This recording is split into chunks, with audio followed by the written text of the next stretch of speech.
Hi, this is your Urban Connection. And remember, this is the channel that is often imitated, but is never duplicated. And ladies and gentlemen, let me tell you, one of the reasons we're never duplicated is because most people just won't talk about the things that we talk about on this show. And today is going to be no different. Now, the title of this show is TD Jakes and Wells Fargo Bank, the Odd Couple. Now, the reason why it's titled The Odd Couple is very simple. And I'm going to explain it to you during the course of this show.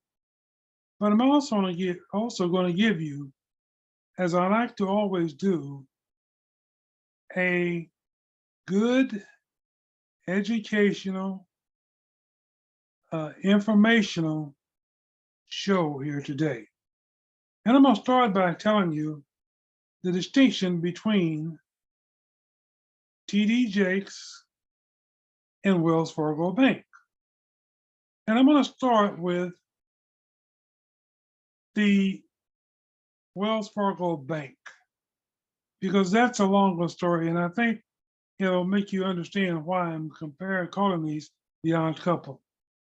Wells Fargo Bank is the fourth largest bank in the United States, but it is also the number one bank in terms of racial discrimination in home loans, in commercial loans, in refinancing loans, in employee discrimination, in basically all areas of banking.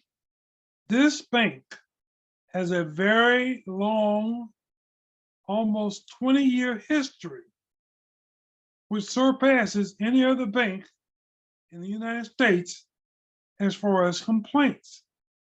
And let me explain to you. Most of these complaints are well documented.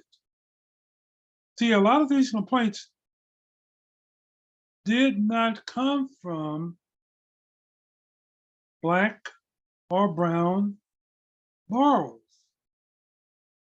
You see, the history of Wells Fargo has been that lawsuits have come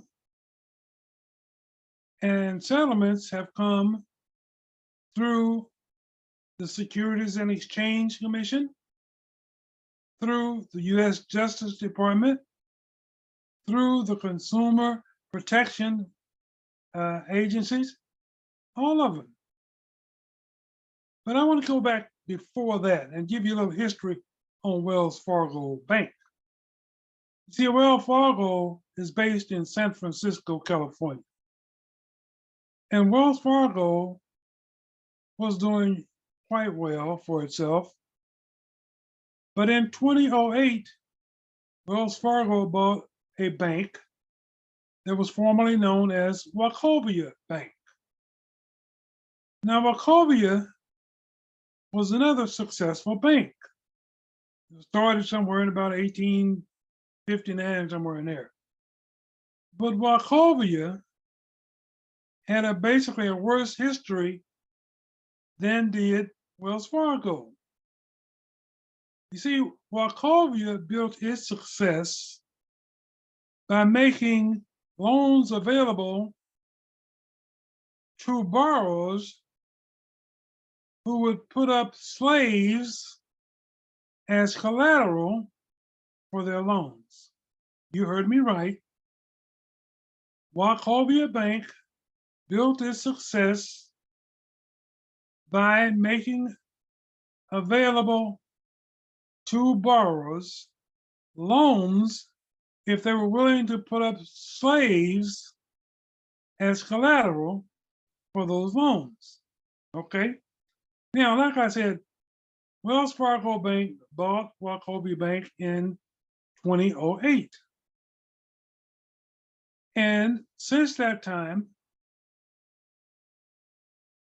Wells Fargo has never, not one time, apologized for the banking practices that were conducted by Wachovia Bank. As a matter of fact, Wells Fargo has now become intertwined with some of the activities that were carried out by Wachovia Bank. Now, no, let me make this clear. No, they did not continue the practice of accepting slaves as collateral, but they did continue a practice that was started by Wachovia, in which they used convicts to perform labor for the growth of Wells Fargo. So let me just explain something to you. Ever since 2008, Wells Fargo Bank has been engaged in multiple, but not one, not two, not three, not four, but multiple practices and patterns of racial discrimination against Black and Hispanic borrowers all across the country. So let me give a little bit of an example. And I want you to note the dates here because this is going to be very important in a few minutes when I bring into this picture TD Jakes Group. So let's start out in 2012, okay? The Department of Justice today filed the second largest fair lending settlement in the department's history to resolve allegations that Wells Fargo Bank, the largest mortgage originator in the United States, engaged in a pattern or practice of discrimination against qualified African Americans and qualified Hispanic borrowers in the mortgage lending from 2004 until 2009. 2004, this was before they purchased Wachovia Bank. But this carried on through 2009 until the Justice Department filed a lawsuit. Now, listen to this. The settlement between Wells Fargo and the Justice Department provides for $184.3 million in compensation for wholesale borrowers who were steered into subprime mortgages or who paid higher rates than white borrowers simply because of their race or their national origin. Wells Fargo will also provide $50 million in direct down payment assistance to borrowers in communities around the country where the U.S. Justice Department, identified large numbers of discrimination victims and which were hard hit by the housing crisis. Now remember, this was from 2004 to 2009, okay? And the Justice Department found these violations, found a pattern of practice being conducted by Wells Fargo Bank. And Wells Fargo Bank settled, okay? Now, the United States also alleges that between 2004 and 2009, Wells Fargo discriminated by charging 30,000 African Americans and Hispanic borrowers higher fees and rates than white borrowers because of their race or national origin rather than the borrower's creditworthiness or other objective criteria related to credit risk. Now, ladies and gentlemen, let me explain something to you. For a pattern or practice to be conducted for this lengthy period of time means two things. Number one, this was no mistake. And number two, this was not an accident. These violations were not mistakes, nor were they accidental. This was the MO. And I would suggest continues to be to this day, as you'll see as I go through this, the MO of one Wells Fargo Bank. They knew what they were doing. They know what they're doing. Now, I want to move on a little further. In February of 2020, Wells Fargo said it would pay $3 billion to settle investigations by the Securities and Exchange Commission and the Justice Department into fake account scandals that the bank was involved with. The San Francisco-based bank admitted that employees opened checking and savings accounts that customers did not want or did not ask for, and it collected millions of dollars in fees as a result. Once again, this was not accidental. These were not mistakes. And let me say something else. Don't believe that this was simply rogue employees that carried out these violations without the approval and consent of somebody higher up. Some executives were involved in this. They knew about this. The Justice Department will tell you that they knew about this all along, but they did little to nothing to stop it or correct it. Again, this was their MO, ladies and gentlemen. And the list goes on. Now let's move forward again. I want you to understand, this was a report that was written by an organization called thestreet.com. And this was written about 3 weeks ago, ladies and gentlemen. I want you to listen to this. Scandal and controversy seem to follow Wells Fargo like a dark shadow that never leaves. Seems like every year there's a major problem involving this bank that will make people think twice about doing business with the financial institution. So now let's come to 2022. And this was not the latest, there's more, but listen, 2022, in December of 2022, the US Consumer Financial Protection Bureau ordered Wells Fargo to pay more than $2 billion in consumer redress, as well as pay a $1.7 billion civil penalty. A series of actions misapplied they paid the penalty for a series of actions. Those actions include misapplied loan payments, improper home foreclosures, illegally reported repossessed vehicles, and surprise overdraft fees.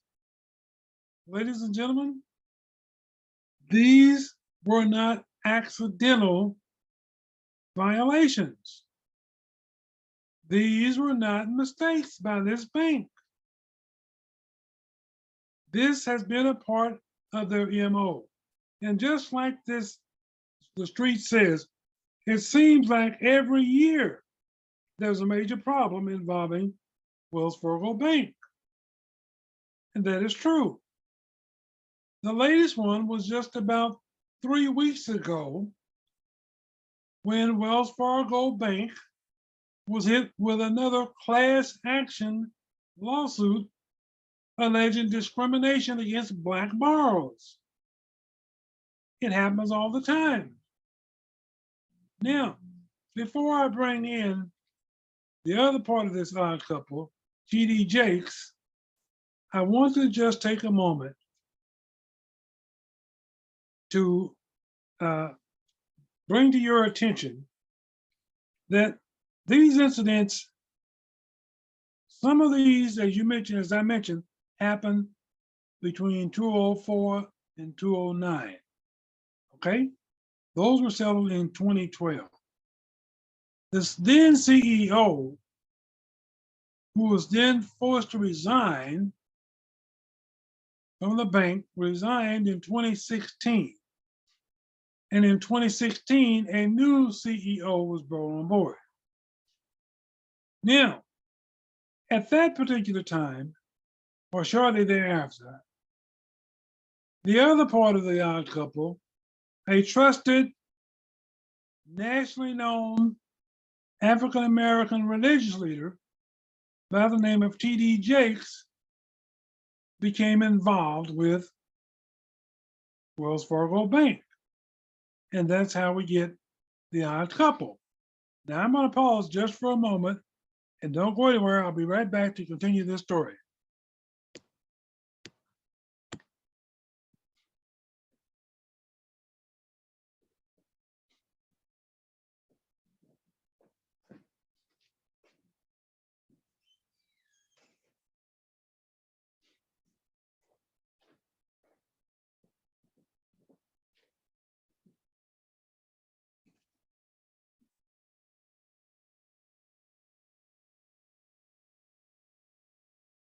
Okay, sorry about that. Now, so now we have TD Jakes becoming involved with the Wells Fargo Bank. And this problem is that I have is how would someone with a reputation like TD Jakes, how would someone with that kind of a reputation, with that kind of trust in the Black community, how would he allow his reputation, his integrity, and his authority to be compromised in such a manner? Now, let me just say this to you. There is another report out that came out just last week about TD Jakes and his involvement with Wells Fargo Bank. And it also questions why TD Jakes would allow himself to get involved. And the headline goes like this: "We should not buy Bishop TD Jakes' claim that Wells Fargo has changed its ways." Now, I want to explain something to you here. The reason I did not identify TD Jakes as a bishop, because I want to make this clear. TD Jakes, in addition to being a successful religious leader in this country, has also risen to be a very successful businessman. So there is a distinction here. TD Jakes is not lending the Potter's Church organization to be a part of this odd couple relationship at all. This is a relationship between TD Jakes' group, which is his business association, and Wells Fargo. So that's the reason, if any of you are wondering or thinking maybe that I'm dishonoring Bishop, I'm not. This is TD Jakes, the businessman, not TD Jakes, the religious preacher, okay? Now, so it says here that When you get here,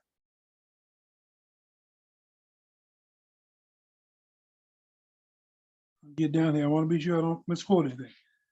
Bishop T.D. Jakes, arguably the most well-known Black religious leader in the United States, and whose Dallas church, the Potter's House, ranks among the country's largest congregations, has announced a new 10-year deal between T.D. Jakes' group and Wells Fargo to build mixed-income communities in underserved neighborhoods.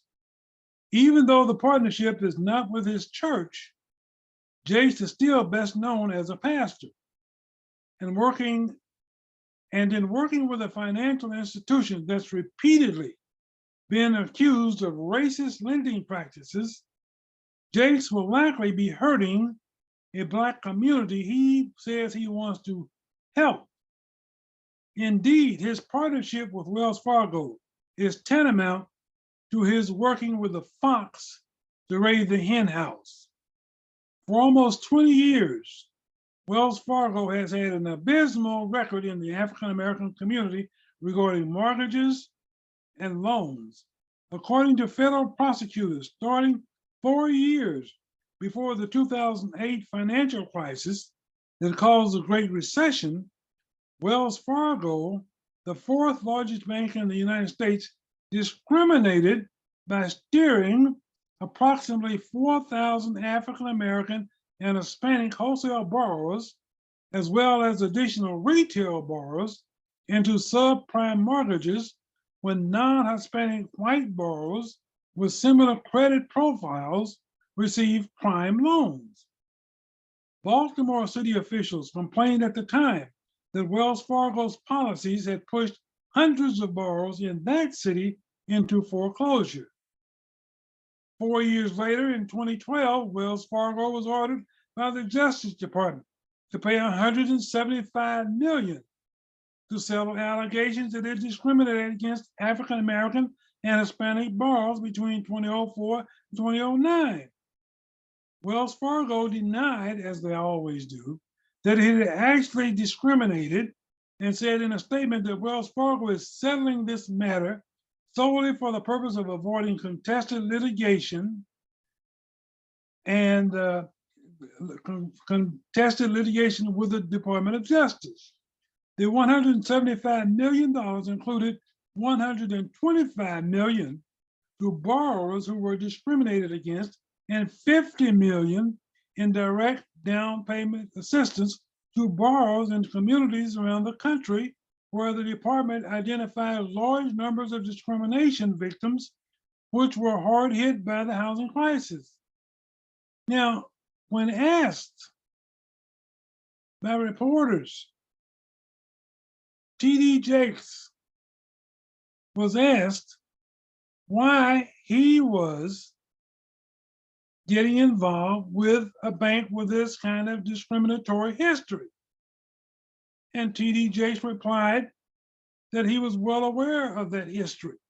And he stated that that's why he had refused to do business with them when they had contacted him previously. But now he says things have changed. They have a new administration, and the new administration has learned its lessons. Really? Really, really, T.D. Jakes? You see, here's the problem with that answer, ladies and gentlemen. As I already said to you, the previous CEO either resigned or was fired in 2016. The current CEO came in with a new administration in 2019. And as I have recited to you, nothing has changed except the CEO and a few employees. The business practices and patterns of Wells Fargo Bank continues as usual. It's business as usual, as I just read to you about the 2022 settlement, okay, in which they settled and agreed to pay $2.3 billion to the victims and pay $1.7 billion in penalties to the Justice Department, ladies and gentlemen. So we don't see any difference in the change of administration and their policies and practices. Now, as I stated to you, just 3 weeks ago in 2023, with this new CEO, if you want to call him new, they have just suffered another lawsuit, a class action lawsuit, alleging racial discrimination against Black borrowers. So I'm sorry. I have the utmost respect for TD Jakes and his business acumen.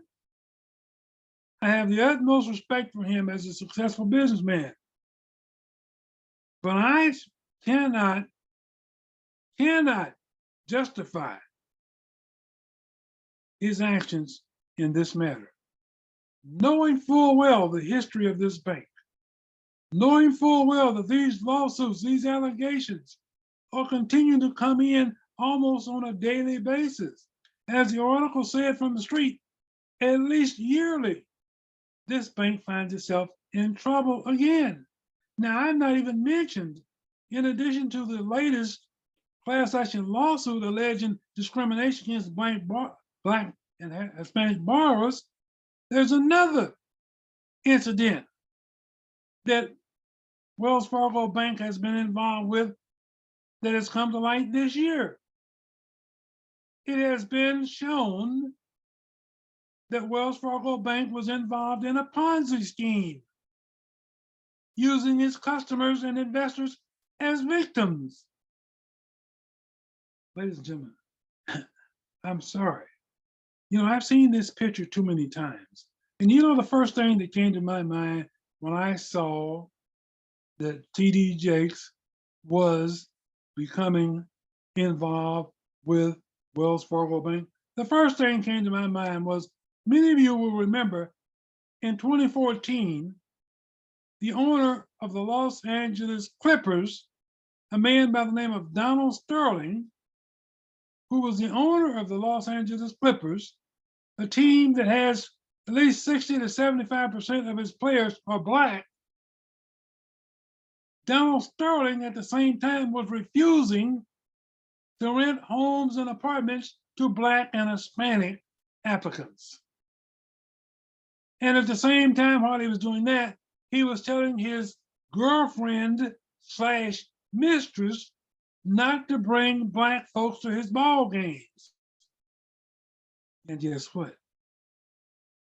He was embraced by I'm going to use the word corrupt, president of the Los Angeles NAACP, who had already presented Donald Sterling with a Lifetime Achievement Award and was in the process of planning to present him with a second Lifetime Achievement Award in full view of this man's racist behavior and racist past. Now, why was he doing that? He knew of the actions of Donald Sterling, but Donald Sterling had been donating money to the NAACP to the tune of $45,000. That was buying the silence of the Los Angeles NAACP. They were taking the money and refusing to speak out about the racist history and the racist past of Donald Sterling. When it all came to light, Donald Sterling was forced to sell the Los Angeles Clippers, and he also was banned from any involvement in the NBA for life. Oh, and about that president of the Los Angeles NAACP, he was forced to resign. So you see, folks, I've seen this picture before. I've seen this movie before. I know how these things come out. So I'm just hoping that for the sake of the reputation, of the integrity of TD Jakes, that this turns out differently. But before I'm willing to give this a pass, I'm not going by any words spoken by the CEO of any institution that has this kind of racist behavior, patterns, and practices of discriminating against people based on the color of their skin. You see, this is the same CEO who said that the bank didn't have sufficient Black employees because the talent pool was so slim in San Francisco, California. Only to have to apologize and say that his words were insensitive and certainly basically showed his bias. And in the words of one current Wells Fargo Black employee, he was not serious, because if he was serious, I could have shown him 15 resumes in one day.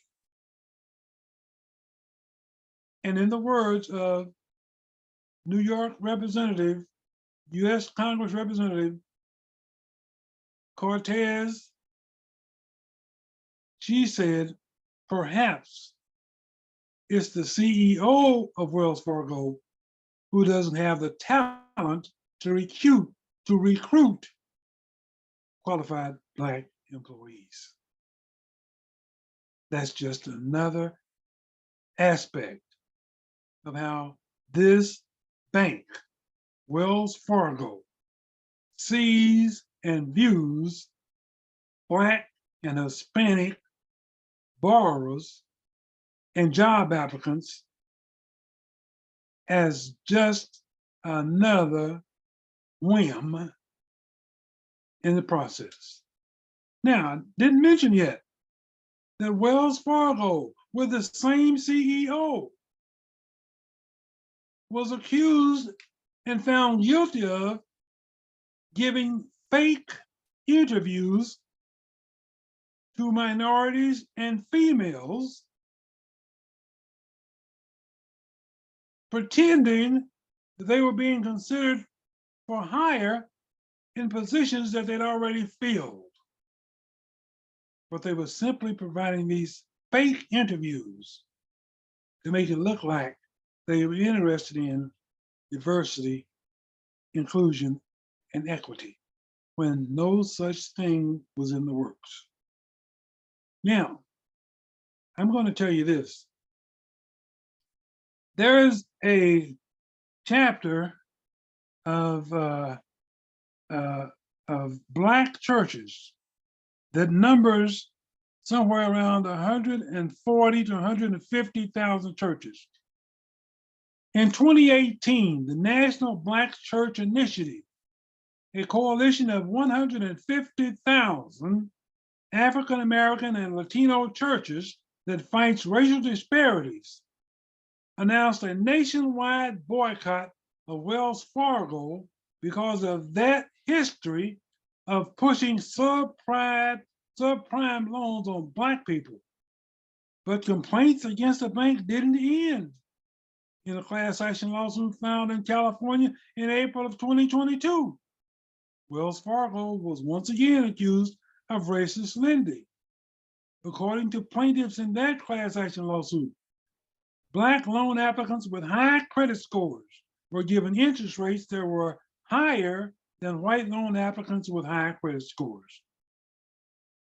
Ladies and gentlemen, I'm telling you, this is a practice and pattern for Wells Fargo Bank that has been going on ever since at least, as far as at least 2004, and continues to this day. And that's just the tip of the iceberg. There's a lot more here I could get into. But I'm going to end this show by saying this. In all due respect to TD Jakes, I'm going to advise you, if you're Black or Hispanic, keep your money as far away from Wells Fargo Bank as you possibly can.